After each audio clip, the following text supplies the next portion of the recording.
جب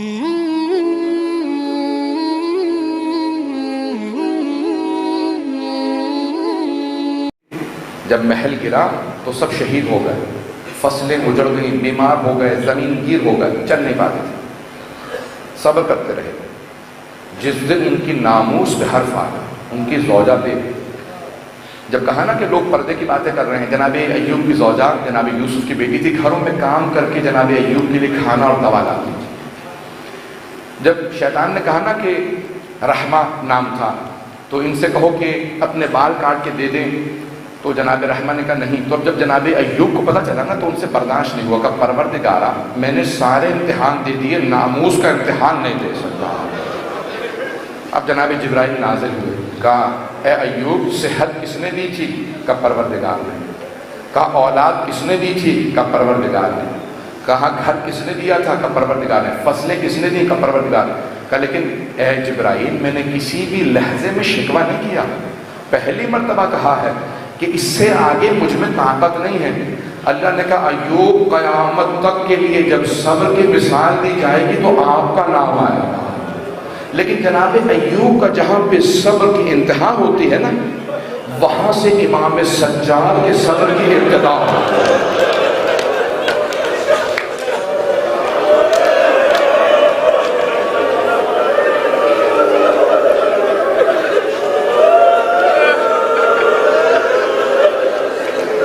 پھر بھی پوری بات کو پہنچا نہیں پایا۔ میں نے کہا تھا دین پہ جان قربان کرنا مشکل ہے، اس سے زیادہ مشکل آبرو قربان کرنا۔ آج پہلی محرم ہے، نتیجہ کیا ہوا تھا؟ جب امام حسین علیہ السلام نے دیکھا نا امام سجاد کو، کیا آواز دی؟ پھپھی اماں میرا عصا لا دیجئے، میری تلوار لا دیجئے۔ پوچھا جناب زینب نے عصا کیوں چاہیے، تلوار کیوں؟ کہا عصا اس لیے چاہیے کہ مجھ سے کھڑا نہیں ہوا جا رہا، اور تلوار اس لیے کہ بابا کا دفاع کروں گا۔ امام حسین نے کہا بیٹا سجاد آپ کا امتحان میرے امتحان سے زیادہ سخت ہے۔ اب کوئی سوچ سکتا تھا کہ حسین سے زیادہ کسی کا امتحان سخت کیا ہوگا؟ یہاں آبرو کا مسئلہ تھا۔ پانچویں امام فرماتے ہیں کہا کہ 7 ایسی چیزیں تھی شام میں جو ہم کبھی نہیں بھلا سکتے، میرے بابا پوری زندگی نہیں بھلا پائے، کربلا کے بعد اتنے برس زندہ رہے لیکن بھلا نہیں پائے۔ 7 چیزیں بھلا نہیں پائے۔ پیش کروں کا پہلی چیز کا دربار عام تھا، بازار شام تھا، نامحرموں کا مجمع تھا، ہاتھوں میں پتھر تھے، باغیوں کے نعرے تھے، علی کی بیٹیاں تھی۔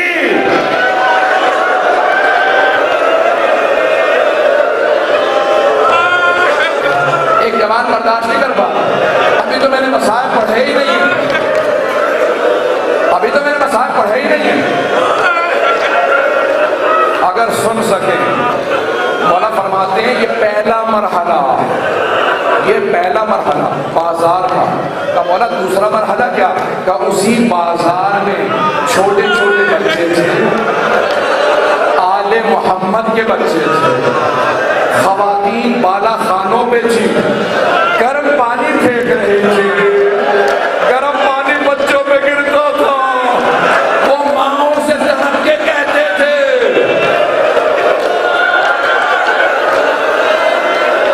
اجرکم اللہ، اجرکم اللہ۔ مولا تیسرا مرحلہ کیا؟ میں 7 مراحل نہیں پیش کر پاؤں، نہ گلا اجازت دے رہا ہے، نہ آپ کا گریہ برداشت نہیں کر پائیں گے۔ مولا فرماتے ہیں تیسرا مرحلہ یہ تھا کہ میرے بابا سید سجاد، زین العابدین، سید الساجدین، ان کے پاؤں میں بیڑیاں پہنا کے انہیں اس مقام میں بٹھایا جہاں غلاموں کو بٹھایا جاتا تھا۔ کہ میرے بابا کو زمین پہ غلاموں کے ساتھ بٹھا دیا، میرے بابا سر نہیں اٹھاتے تھے، کوئی پہچان نہ لے یہ علی کا پوتا۔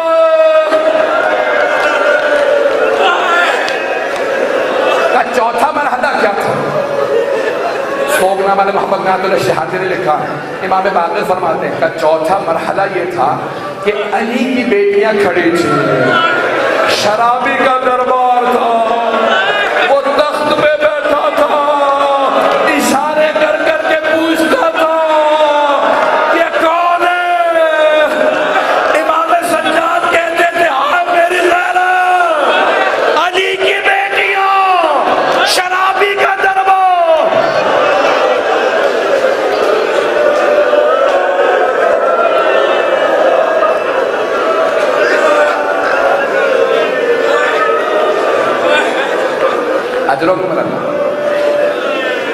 وعدہ کیا تھا سارے مراحل میں پیش کروں گا.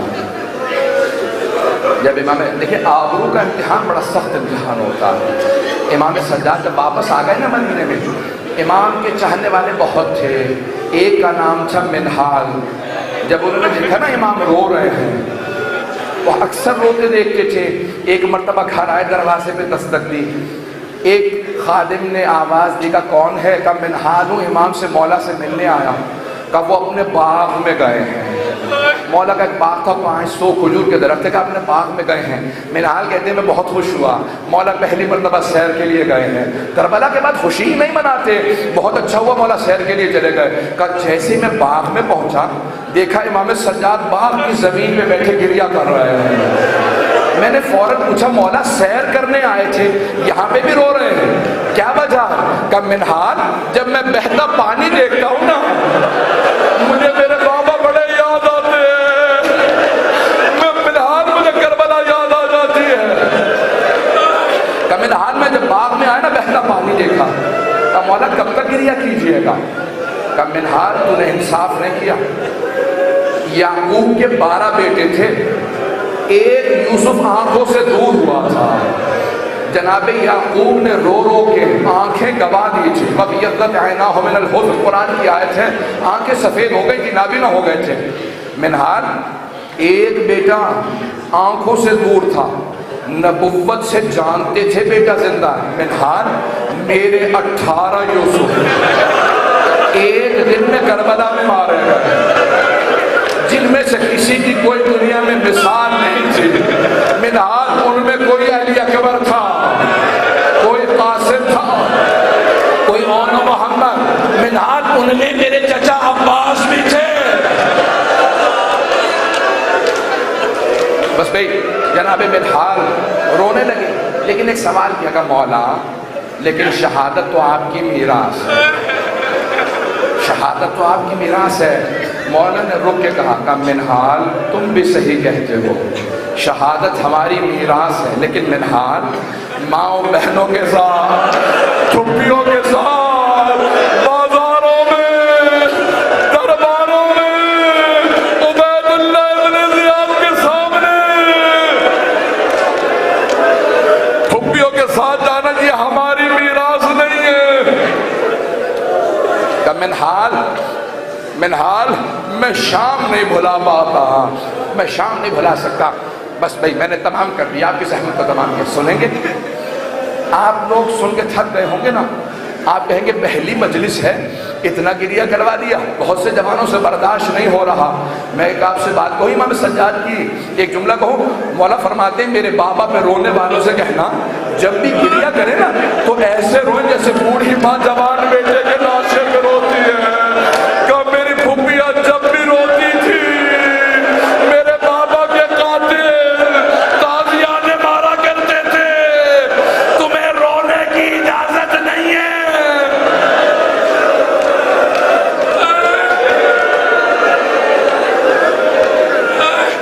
آپ پہ پابندی تو نہیں نا ہے، ہم پہ پابندی نہیں. اجرکم لگا نہیں، میں نے تمام کر دیا. آخری جملے سن لیجیے، آخری جملے پیش کر رہا ہوں. آبرو سب سے مشکل ہے دین پہ قربان کرنا.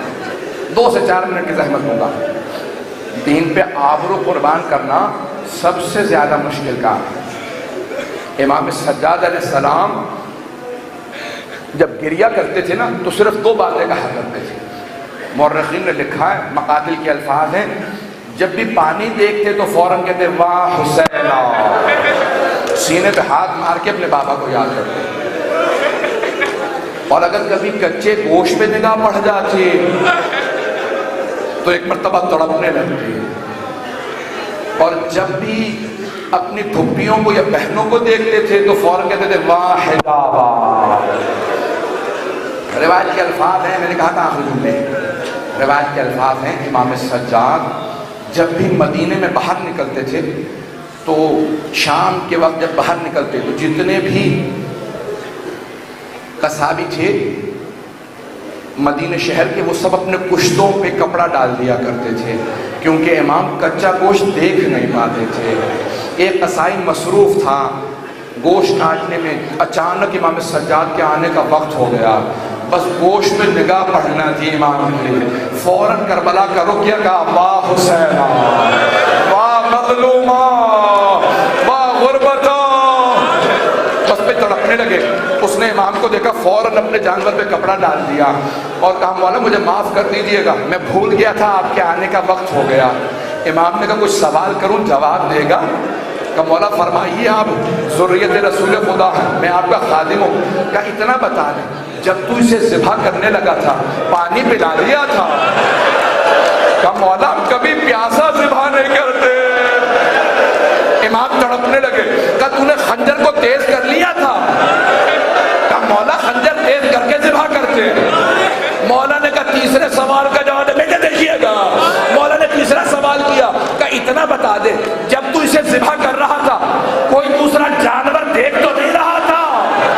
کہا نہیں مولا چھپا کے ذبح کیا۔ مولا نے کربلا کا رخ کیا، کہا کربلا میں آنے والوں تم کیسے مسلمان تھے؟ نہ میرے بابا کو پانی پلایا، نہ خنجر تیز کیا، میری پھپھی 70 قدم کے فاصلے میں کھڑی دیکھتی رہی، کسی نے میری پھپھی سے بابا کو نہیں چھپایا۔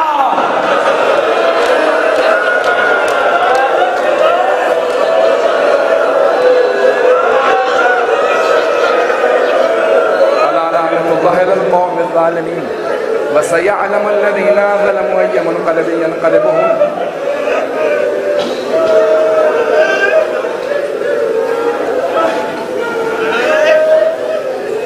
میں ہمیشہ واسطہ دے کے دعا کیا کرتا ہوں، 2 جملے دعا کے کہوں گا۔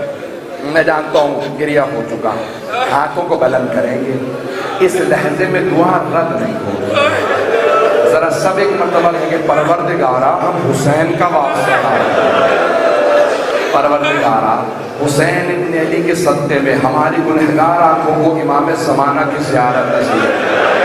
پروردگارا دنیا میں ظلم بہت بڑھ چکا ہے، داعش کا خاتمہ فرما، آل سعود کو غارت فرما، مؤمنین کی حفاظت فرما، ہمارے مقامات مقدسہ کی حفاظت فرما، نجف و کربلا کی کاظمین کی سمرہ کی بلد کی شام کے تمام روضوں کی حفاظت فرما، شام کی زیارات دوبارہ آزاد فرما۔ پروردگارا جو ہاتھ بلند ہیں تجھے خون حسین کا واسطہ کسی کو خالی نہ لوٹا۔ پروردگارا تیرے بارگاہ کے اندر ایک دعا لائے ہیں، دنیا کے حالات بہت سا خراب ہیں، پاکستان میں، کشمیر میں، افغانستان میں، عراق میں، شام میں، بحرین میں، یمن میں، نہ جانے کہاں کہاں، سب مؤمنین کی حفاظت فرما، عالم اسلام کی حفاظت فرما۔ پروردگارا دشمنان اسلام کو نیست و نابود فرما، دشمنان اہل بیت کو نیست و نابود فرما۔ پروردگارا جو ہاتھ بلند ہے کسی کو رد نہ فرما، ہماری مسورات کے پردے کی حفاظت فرما۔ پروردگارا اس امام کو ترقی عنایت فرما، جہاں جہاں عزادار ہیں، جہاں جہاں اس وقت زائرین ہیں، سب کی حفاظت فرما۔ پروردگارا جتنے مومنین مریض ہیں، بیماروں کو شفاء کاملہ عاجلہ عنایت فرما، بے اولادوں کو اولاد عنایت فرما، مقروضوں کے قرض ادا فرما۔ پروردگارا حج و زیارات کی تمنا رکھنے والوں کو حج و زیارات نصیب فرما، ہم سب کو ہماری زندگی میں سید الشہداء کی زیارت نصیب فرما، آخرت میں ان کی شفاعت نصیب فرما۔ پروردگارا اس وقت بے انتہا زائرین عاشورہ کے لیے کربلا جا رہے ہیں، پھر 40 پہ جائیں گے، تمام زائرین کی حفاظت فرما۔ پروردگارا خصوصاً جو پیدل چل کے جانے والے ہیں، تجھے واسطہ ان بیویوں کا جو شام سے پیدل آئے تھے، ان زخمی قدموں کا واسطہ، ان پیدل چلنے والے زائرین کی حفاظت فرما۔